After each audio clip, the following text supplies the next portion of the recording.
Hello, everyone. Today I'm going to be reading an article called Made with Love Anime Mashups and Their Creators.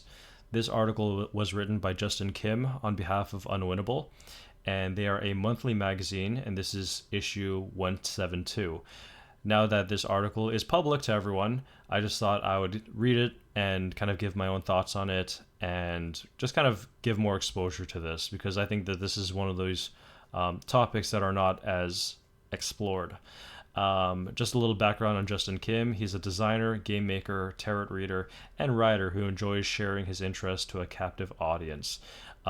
Justin Kim and I go way back many, many years, and he reached out to me a while back and wanted to write an article about anime mashups, and I thought that was absolutely fantastic. And he's interviewed several people here, which is just a fascinating thing, especially for nakinyko's interview, as he is not too much in the kind of public eye, and we often don't get a glimpse into his thought process. So I'm just going to start by reading the article here. I'll link the article altogether, so let's get started. This is a feature excerpt from Unwinnable Monthly number 172. If you like what you see, grab the magazine for less than $10 or subscribe and get all future magazines for half price. Made with Love, Anime Mashups and Their Creators by Justin Kim. And here we have Triple Q's mashup thumbnail. Very cool. What the hell is an anime mashup? Anime mashups are peculiar niche in the online music sphere. Their sources are similar yet distinct enough to be combined into a new and harmonious song. At least one of their primary sources comes from an anime production or video game. Throw some high-pitched vocals into the mix, and a cultural phenomenon unique to the interconnectivity of the internet arises. Yeah, it's interesting, especially when it comes to like defining what an anime mashup is. I always go by, was it used in an anime? But video game mashups, I feel like there's other words like, to say, oh, this is a video game mashup. And that kind of gives a little more distinction. But hey, that's no problem here. I'm just glad that these two kind of sides of mashups are being given some more exposure. These traits are present in a lot of mashups produced by the scene. CC Feace's Give It All Your Sailor Fuku, Lil Jon versus Lucky Star. This one is an absolute classic. This one has been around forever. I wish CC Feces still made mashups.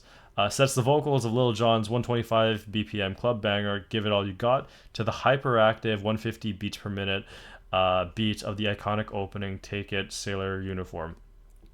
Zach CG's Wishing for a Honey remastered uses Skilo's Pining for a Beautiful Lover in I Wish, with the main theme of erotic dating sim Honey Pop. I'm glad that Zach made it into the article as well. Zach doesn't make as many mashups anymore, but these are still quite significant in the culture of mashups. Where you romance a whole hive of gorgeous honeys.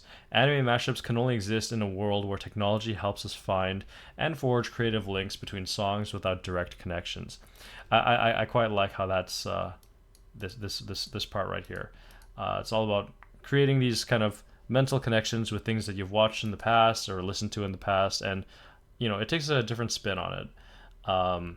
It's not just shitpost. So there are aspects of the article that I would kind of have approached it differently, but I realized that if I were to kind of like go in on it, it wouldn't be my article. And it is great to see what the outside perspective is, especially when it's articulated so well. It's not just shit posts. I can't fault those who don't look past this niche within a niche genre's quirks, when chances are their only exposure to mashups may be Damon Our Savior, Snow Halation, but Shoddy is like a melody in my head. This is another really important one. I actually know that some people have actually gotten inspired to make mashups because of this one mashup, and Damon is a fantastic mashup artist, very, very talented, and the amount of growth that Damon has executed over the years has been just phenomenal. If you're reading this, Damon, I mean no offense, it's a fire mashup. It's easy to dismiss the anime mashup scene as novelty joke songs without much substance, but to assume this sub-scene of music lacks artistic merit is to ignore the love and dedication that go into an underappreciated craft. That's cool. This is a massive love letter to mashups as a whole. The scene's filled with talented and passionate artists, but allow me to highlight three anime mashups in the English-speaking world who've been leading the charge in keeping the community alive and thriving. My goal is to shed more light on the part of this scene that tends to go unnoticed, the people and passion behind the mashups. I like that Justin specifically said this is the English-speaking world, because there are quite a bit of mashups in the Japanese scene. However, whether it's labeled a certain way or maybe on SoundCloud, these are not as easy to find, and they have their own kind of community that goes with it. So I think this is mostly focused on the YouTube crowd, which is primarily like the Western crowd. Overall, just glad to be part of this. Yeah, that's me, an unsung community hero. This is an interesting take. I didn't know that Justin would be taking this kind of approach to it. Recently, I have not been involved in any sort of like deeper community. It's kind of been, connections with individuals rather than a whole kind of collective. And I know my live streams used to be able to, get a lot of mashup artists in there, and then we could have conversations about mashups. But nowadays, I'm a little bit withdrawn and disconnected. Hanwha Rodriguez and I first started corresponding during the pandemic. When we caught up again for this article, I was shocked by him recalling a YouTube playlist I made years ago as a send-off for his retirement. Don't worry, he came back. Yeah, that was when, I think it was either when I retired at 1,000 subscribers or something. I've had this love-hate relationship with mashups, which kind of puts me into retirement, takes me out, and I can never seem to break free from it. So I've just kind of given up on trying to retire. It's just way too mentally exhausting to try to this is like, oh, do I want to go all in or go all out? Overall, it's a net positive, so I'm going to be sticking around for a while. This shock led to understanding when he explained his philosophy of making time for those who make time for him. We see this approach on videos such as Say From Rain, where he took the time to respond to as many comments as possible. I still stand by this. I make time for those who make time for me. And because time is a finite resource for every individual's life on this earth, so if they're willing to take some time out of their life for me, I'll do the same. Yeah, for someone who's active in speaking with fans as well as advising and mentoring other mashup artists, he's not too public about it at all. There is a degree of that where it's like, I don't really advertise my services, or not services, more like just like we're just talking. It's chill. But ultimately, we're all participants in this craft, so it's more like just a sharing of ideas and seeing where we can take it. There's a lot of people who are far more popular than me, but I like being this person behind the scenes. That is kind of true. I do like not being super in the forefront. He chuckles when discussing how he interacts with the community. A comparison between his own uploads numbering in the upper 80s and a playlist for mashups he helped with numbering at more than 200. I have helped out with a lot of mashups. Some of these in this playlist involve me kind of making a cameo appearance or something that I kind of put together, someone's using it. So, but ultimately there are a lot of things that are not documented that I've kind of helped out with as well. And I'm surprised that I have over 80 uploads, because in the past, like maybe 4-5 years, I've made, I think, less than a dozen mashups. I can't remember the number, but I haven't been uploading a lot. He says one of the whole reasons why I think feedback should exist in the mashup world is so that people end up liking their own mashups even more. I firmly believe that if you like what you're doing and make a continual effort to improve, the longer you'll participate in this art form and grow as a person respectively. I still subscribe to that. Well, I mean, this article is pretty recent, but yeah, literally exactly what's said there. It's one of those things that I find there are things that are learned in the world of mashups that, you can learn technical abilities or technical skills within the first couple years. I think it takes a certain kind of finesse to really put your fingerprint or your handprint on a mashup to make it kind of unique and kind of speak for itself and speak on behalf of you as well as the kind of, I don't want to say producer, I guess mashup artist. A key of HBJ's mashup style is his effort to maintain balance. In Color Wash, he recreated the melody of Color's Power Ni omakasero melody in FL Studio to make it better fit wash up together instrumental. A practice where he respects the source's original vision while balancing his own intent as a mashup artist. A lot of the times when I integrate these things, they're more like Easter eggs. Um, but at the same time, it's kind of like uh, maybe it's like Easter eggs, but if you know the source material, it makes it that much more special. And I think that the people who listen to the mashup and then go listen to the original song, then come back to it, and they're like, "Oh shit, that's where, I heard that melody." So, I think it's those moments that are like, "Oh damn, he's been doing this whole time," kind of thing. In songs like the synthwave mashup "My Dear Is Zero," where the sources include both Western and Eastern music, HBJ tries to balance each respective culture's production values, noting that where I balance my mashups, I also balance the Western and Eastern philosophies of how loud do you mix a vocal, how wide do you make the vocal sound, and which instrument do you give time to shine. That is true. I was actually talking with some friends, well, some music friends about this, and I think I don't know if it's documented anywhere, but you'll notice that in Eastern songs, like let's say like Japanese music, the vocals will not be as loud. And I think that it's because they look at it in terms of like the whole band or the whole like all the artists that are part of it. So they'll sit very nicely in the instrumental, but it would be softer than what you'd expect in the West, where the individual is very much prioritized. And it's like their name is on the song, yet all of the other people are not as all the other musicians participating in it are not as forward or recognized. And I do believe that the voice is another instrument, and as a result, in the Eastern philosophy, it's treated as such. So to balance it is to mean like, you have a little bit of the Western idea where it's like kind of in the front, but not entirely, and it also blends with the instrumentals and the other components as well. For this track, he made sure to appreciate his sources by incorporating both of their melodies. Those synthesizers that you hear in the chorus are all me. I layered like 5 synthesizers on top of each other, and the melody in the first chorus is different from the last one. The first one follows the melody of the original Weekend song, but the last synthesizer follows the counter melody in the background of the Supercell song. The whole reason why I did that synthesizer work was to give a nod to the original source material while adding my own little details in there. That's true. Actually, one of the biggest reasons why I spent so long trying to get the synth right and go through all this work was because Nas came from the Weekend song. Like, he knew Less Than Zero. And it was when he listened to it, he's like, hey, the melody's in the way, because he's so used to it. And I thought that, okay, there's an opportunity to give a heavy-handed approach to this where it's like, I'm going to change up the melody. Because even if you're hooked onto the first melody and you hit the second part, the melody changes, and then you realize, oh, this is actually what the mashup artist is doing. So that's neat.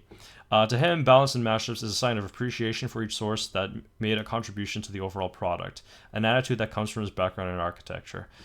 When describing his style of balance, he says, in architecture, content is important. If you're designing a building, how do we establish a build form to be respectful to the street life and to be aesthetically compatible with its surroundings? There's a response to context, and similarly, this is why I balance the musical vision of others with my own. I think the architectural term context has far more weight than I have described it here. I kind of, when I talked to him about that, I was a little more on the concise side. It was like, I don't want to bog people down by architectural context theory. But overall, yes, because I don't consider myself a musician. I think the term mashup artist best describes what I do and the skill set that comes with it. In this case, it's like these are actual musicians that are doing fantastic work out there, actual producers that are, doing like audio engineering and mastering and the overall composition of a piece. All of these people, I feel like they need a voice in the mashup, and I think that the fundamental is that it needs to pay respect to the source material, and anything you do on top of that is like gravy. Where it's like, oh, I could tell that this mashup artist did this move, which is really cool, and I think it just gives a little bit of spin, and you get to dip your toes in, many waters in that case. HBJ is a unique creator who cares a lot about the people he encounters, whether it's giving another artist a helping hand or respecting an artist's original vision when mashing up their song. He demonstrates a love for connection and community wherever he goes. I really appreciate that. Like that is some of the nicest things that I've ever heard, said to me in the context of, mashups and being a mashup artist. I really respect Justin for that. Like he wrote this really nice article, and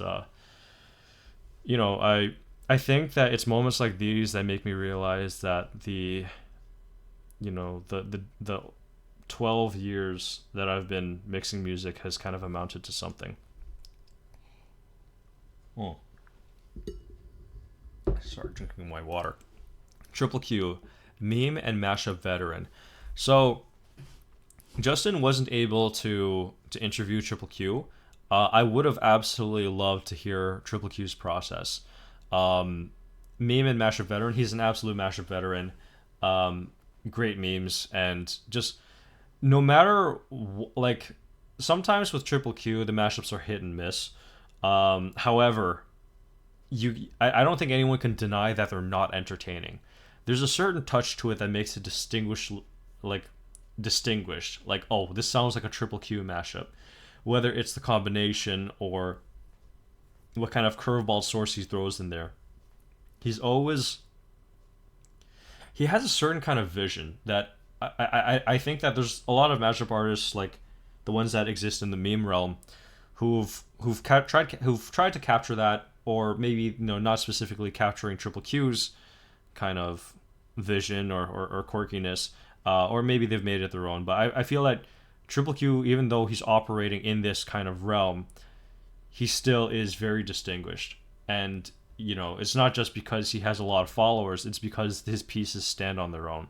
And what can I say? He's one of the guys that inspired me to mix music, well, to make mashups specifically in the first place. So much love to Q. Great guy, really great guy. Okay, make no mistake, Triple Q may appear to be just a certified shitposter, but they also have 11 years under their belt as a dedicated anime mashup artist. I didn't realize that it was actually 11 years. I thought it was a lot longer. That's pretty cool. But I remember listening to Q's works back in high school. Absolute classics. They're also one of the most prolific and well-known creators in the scene. That is absolutely true. Out of all their videos, memes, and mashups both, at least 24 have reached at 1 million or more views. Just a testament as to how good his art is. Also, Triple Q, I think like he puts illustration first and graphic design first, above all else. But you don't stay in the world of mixing music for 11 years without a passion for it.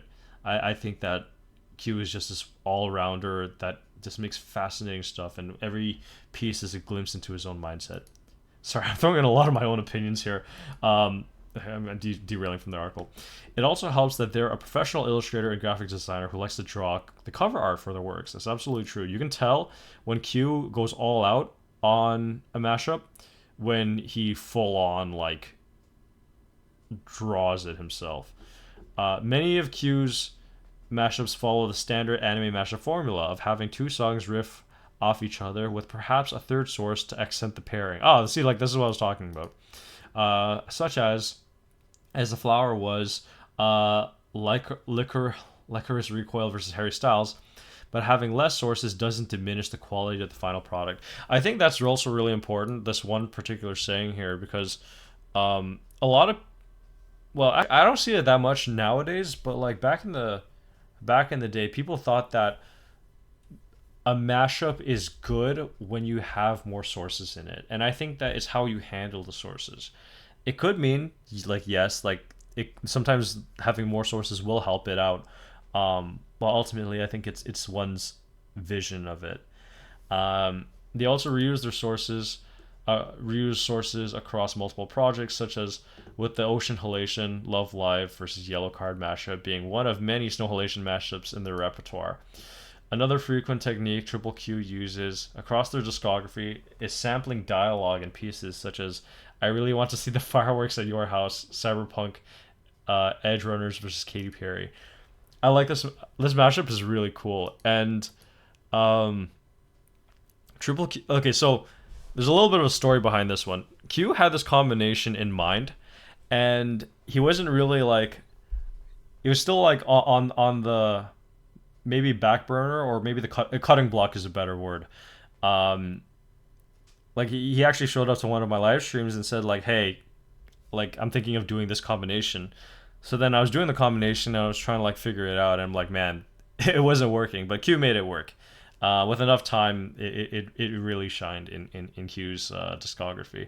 In this case, they had voice actors perform a speculative exchange between the lead Edge Runner's characters as part of the Mashups theme. The patterns in Triple Q style may be standard for an artist of their caliber, but these patterns expected presences exactly why one of their less popular mashups makes for an interesting case study. Sonic the Mighty, Act 3, another really old one. Sorry, more water. This mashup is fascinating because it's unconventional both as Triple Q mashup and as an anime mashup. It breaks the standard formula of limited sources by using 5 of them, yet 3 are similar enough to form a representative group, since they share the same musical motifs as music for the Planet Wisp level in the Sonic franchise. Q loves Planet Wisp. Whenever Q gets a chance, Q will just put it in there, you know? The Planet Wisp songs also appear in other Triple Q mashups, such as Heaven Symphony. The Heaven Symphony, still like one of the, just a fantastic, one of the most brilliant mashups that our collective has ever produced. But as far as I'm aware, Sonic the Mighty Act 3 is the only one that uses 3 different takes on the motifs. Interesting. And finally, Triple Q's mashups almost always use a musical vocal source, yet the closest to that we have here are 2 dialogue samples from the Sonic games that follow their usual practice. Most of the songs an orchestral instrumental mashup, something rare both as a Triple Q production and as an anime mashup in general. The entire work's an experimental piece from a longtime creator with a particular style who cares enough to find new avenues of self-expression. Yeah, absolutely. I really wished that Q attended an interview with Justin. But I think there's still like, it's still great to hear Justin's perspective on this as well, because we all have a different kind of opinion of Q, and this is just one opinion from a person who has been in the listening sphere for many years. So this is great to hear. Triple Q's love for making mashups is evidence in their craft. The sheer volume of works they've released over a period of 11 years reaches well into the hundreds, something no one would achieve if they were only doing it as a passing interest. Oh, see, look, that's exactly what we mentioned earlier. And absolutely, for sure, like Q is consistent in making albums and doing the artwork, and there's always like a great album cover and video, and man, definitely definitely very consistent in their upload schedule, and just overall entertaining. Through it all, they still find the time to evolve the way they make their art. Absolutely, definitely agree. Q sits at the top for a reason, and Q is one of those people who are quite involved in the mashup scene. A lot of it is like the people on SoundCloud, so I don't really see too much. Perhaps Siva Gunner. I'm not sure if Q is still involved with Siva Gunner, but overall, just a wonderful love letter to Q as well.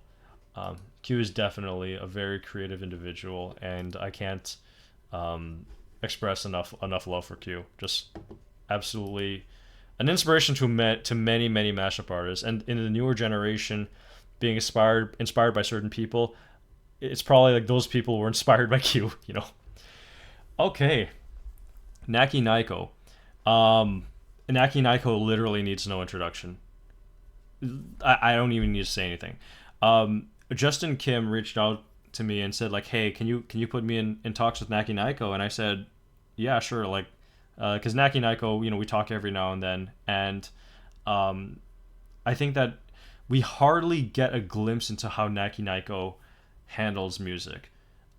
Sure, there's those like two one-off like Westcast uploads and some archived streams, but really, there's not a lot of stuff, but that's out there. But nakinyko handles music or mashups in a way that is so masterful and tasteful, and sometimes quirky when he wants to be that like that, or sometimes very musically driven. Just overall, like nakinyko is the embodiment of music and idea put together. I think that nakinyko, calling him like a godfather of mashups, I think is very accurate. A lot of people that are inspired to make mashups, it's like he's like your favorite mashup artist kind of thing, you know. Um, Anyways, I said no needs no introduction, yet I go on blushing about nakinyko. I could actually just straight up create a whole like several hour long video of nakinyko's whole discography and what his approach was and how it evolved over time, and it's really really interesting. And you know, anyways, nakinyko is one of the forebearers of the subgenre as we know it today, and I don't say this to embellish him. He started to make anime mashups in the late 2000s after being inspired by artists such as Girl Talk. Greg Gillis is another legend. I think Greg Gillis is probably the guy. Like I think like he is the Godfather's godfather of mashups in general. There is a fantastic documentary on Girl Talk called RIP, a Remix Manifesto, and you actually get to see how Girl Talk handles music and all the copyright he had to deal with and stuff. So, yeah, Greg Gillis, definite legend. Actually, Girl Talk recently had a collab with Big Crit, Wiz Khalifa, and I can't remember the others, but yeah. And the Hood Internet. I don't know the Hood Internet. Noting that their mixes had this feeling of breaking musical boundaries while also being silly or goofy.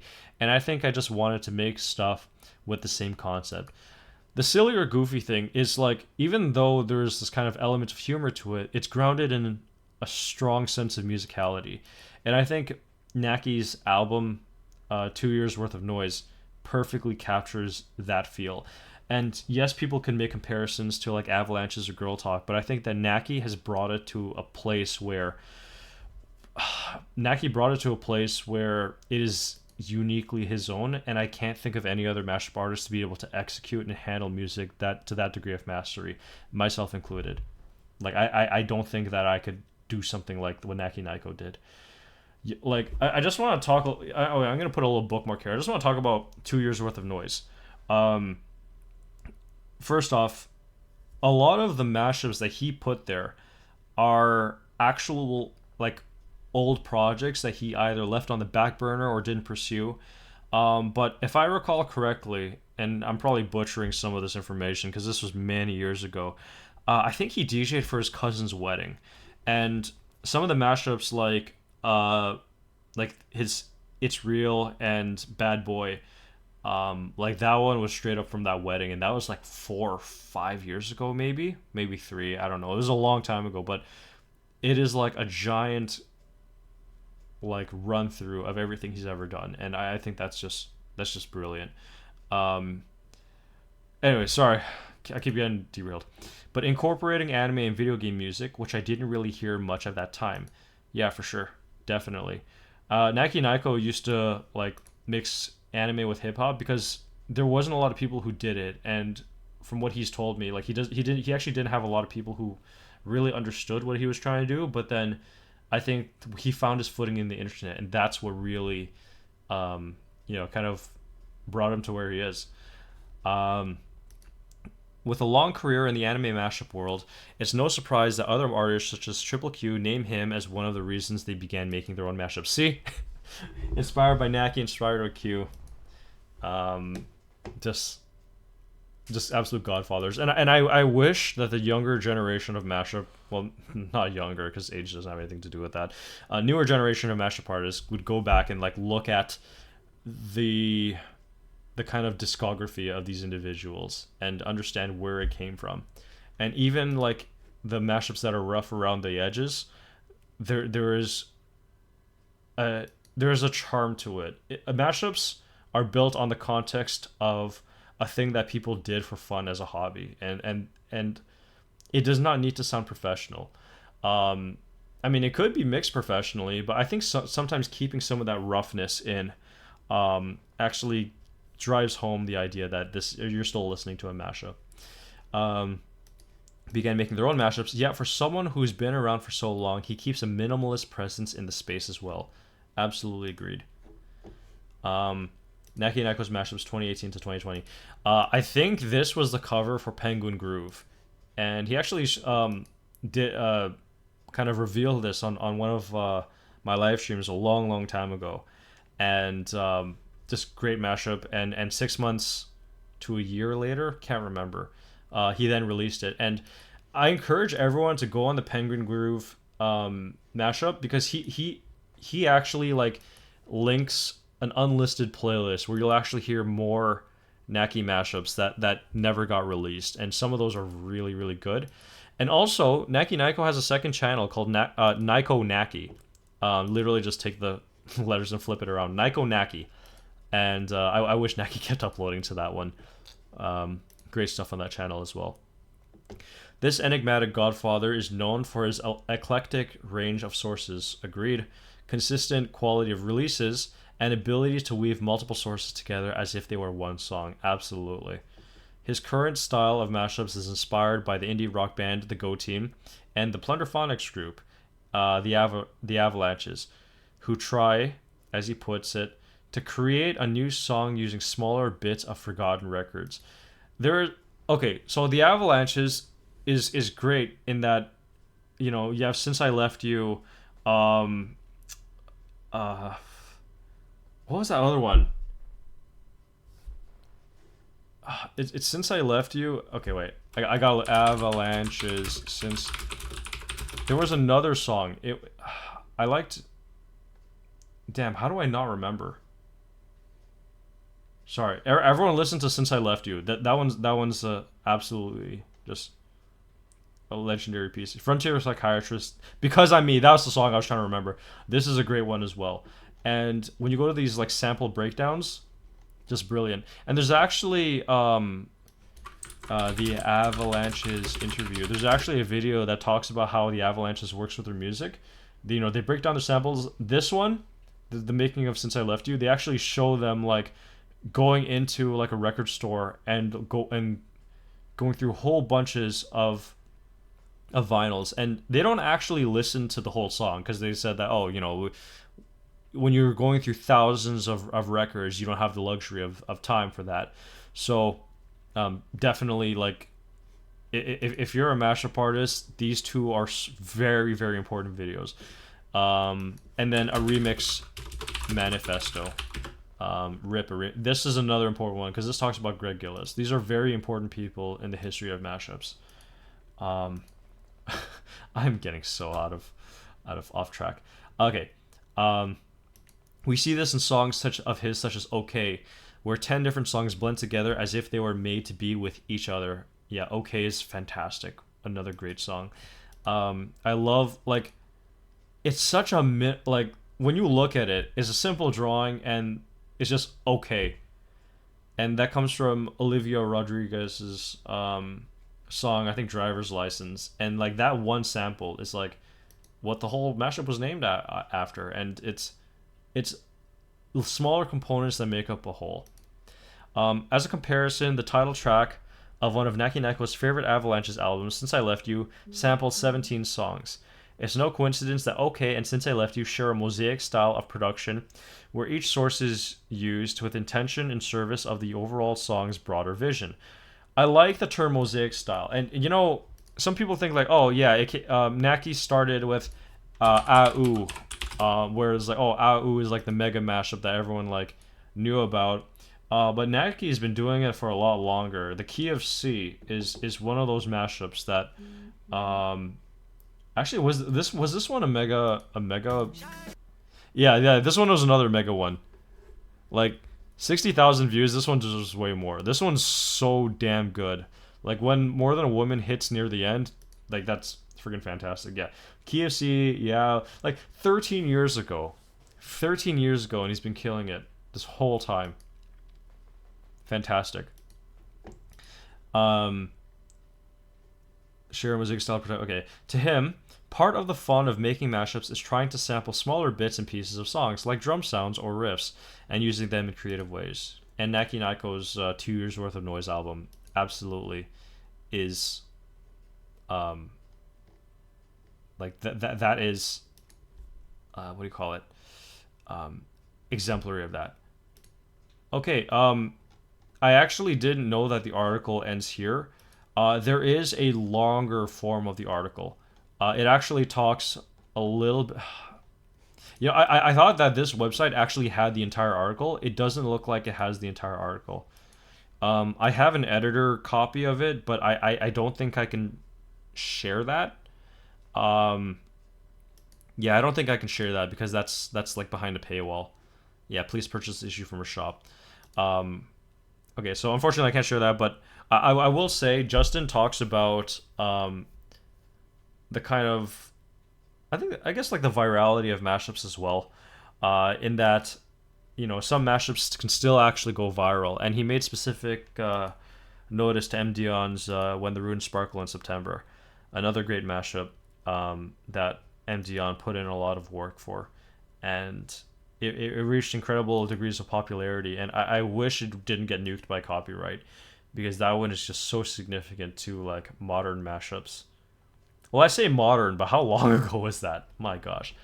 Anyways, there's a lot more to this article, and I wish I could get more of it, but you'd need to kind of purchase it because I don't want to like um, take money away from Unwinnable. But overall, Justin Kim, I really really appreciate you writing this and giving our little niche world a spotlight in the grand scheme of the internet. This is one of those things that are not really documented, and even though some participants in the mashup world will have like their own opinions and stories behind it, I think that this is a great piece. Um, just like this is one voice out of how many thousands of people listen to anime mashups and or mashups in general. There is a lot more written on nakinyko, and um, I think Naki's approach has always been like, how do the notes line up with the chords? And it's not always like source driven. Sometimes it is, but in this case, it's like you know he prioritizes the musicality, and sometimes integrating samples from like music that he'd listened to in his childhood or really obscure stuff. And I think that what was that one Naki mashup? It was the one with quintessential quintuplets. It was, yeah. Wait a sec. How am I forgetting these mashups? Yeah, wait a sec is one of those ones, and her voice is like, there's a lot of samples there that you would not hear elsewhere. Actually, while we're here, let's go to the Penguin Groove and then. Okay, so this is so easy to miss. You can also listen to the tracks as a YouTube playlist here, just so casually, just like, oh yeah, by the way, here's a bunch of unreleased stuff. Um, I don't know what that one video is hidden. Um, oh hey baby, this is another unreleased one. Fading. This one was really really cool. I think this one's worth a listen. I don't know if playing this will nuke the video, but yeah. Um, Nakinyko, Triple Q, absolute legends in the community, and um, I'm really really happy that I was included in this because I looked up to these guys for many many many years, and I don't I used to want to like be like, oh yeah, I want to be one of the greats, and some people already saw me as that, but I'm like, well, I want to convince myself. And after I convinced myself, I realized that what comes with this doesn't really mean much. There's not really a weight to it. Perhaps is it a self-confidence thing or something else? I really don't know. But I think I see myself now as a participant of the world of mashups. Participant in that, all these people are here mixing music. People mixed music before me, and they'll mix music after me after I'm long gone. So I'm just another participant in the whole grand scheme of the concept of a mashup. But the people here, Nakinyko, Triple Q, just they really did a lot to make music that people would remember and speak highly of, and go to the point that they would even write articles on. Uh, like there's so much good within the world of mashups.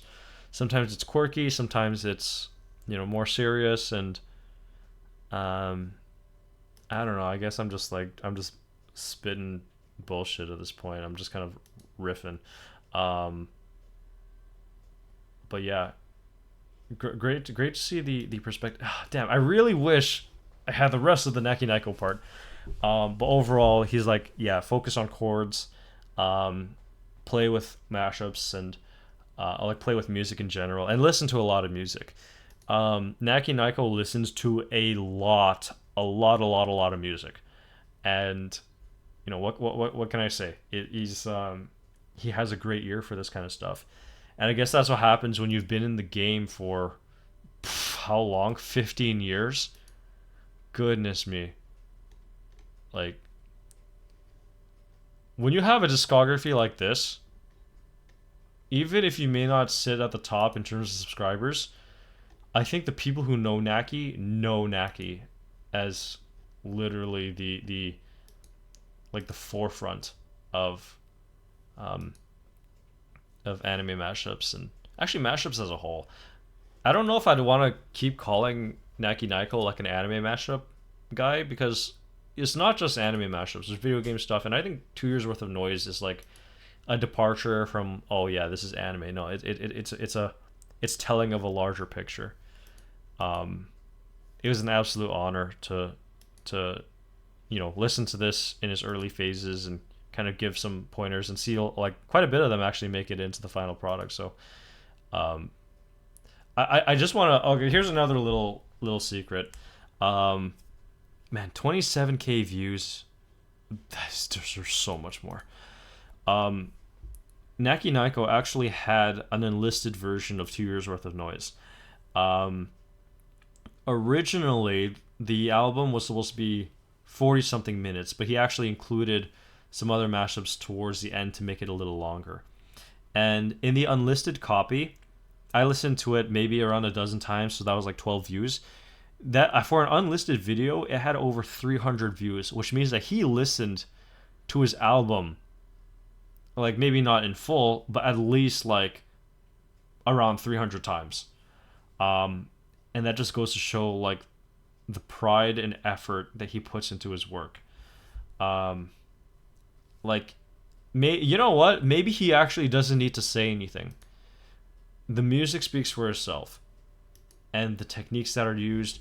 It may not be the most complicated techniques, but there is just this vision and this core fundamental aspect of Naki that makes his works distinguished from, like, this is gonna sound bad, but I think it's distinguished from everyone else's.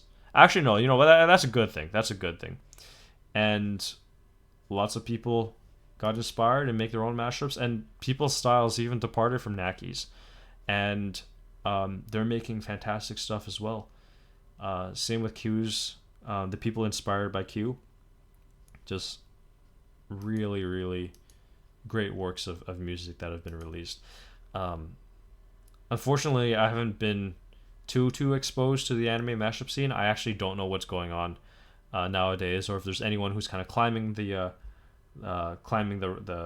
ranks, or in terms of quality. And yeah, I mean, if anyone knows any like underground anime mashup artists, like, please feel free to swing me some channels. Like, there's a lot of really, really great underground channels that I just I can't remember or point out at this time, but they're out there.